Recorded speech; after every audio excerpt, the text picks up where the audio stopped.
Traffic आणि road हे खूप मोठे विषय आहेत आणि याच्यावरती म्हणजे लिटरली कोणीच कामं केलेली नाहीयेत। मेट्रोचं काम सुरू होण्या अगोदर रोड वाइंडिंग ह्या बाणेर बालेवाडी मेन रोडची अपेक्षित होती, ती झालेली नाहीये। फुटपाथ अक्षरशः लोकांना राहिलेले नाहीयेत, लोकांना चालायला जागोजागी ट्रॅफिक कोंडी होतीये। जर का लोकांची आणि इथल्या लोकप्रतिनिधींची इतकीच दूरदृष्टी होती तर आपण जर का बघितलं तर किया शोरूमचा जो चौक आहे, बिटवाईसचा चौक आहे, तिथला जो अंडरपास आहे तो त्यावेळेसच रोड वाइंडिंग झाली असती जर का ज्यावेळेस NHAIचे कामं चालू होती। म्हणजे ही दूरदृष्टी आहे का तुमची?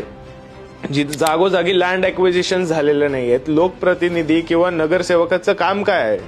बेसिकली पुणे म्युनिसिपल कॉर्पोरेशन आणि लँडलॉर्ड जो कोणी शेतकरी आहे त्याच्यामध्ये समन्वय घालून देणे आणि ते TDR त्याला मोबदला देणे आणि ती PMC ला लँड अक्वायर करून देणे, पण कोणालाही ते काम जमलेलं नाही, त्यांनी प्रामाणिकपणे ते काम केलेलं नाही।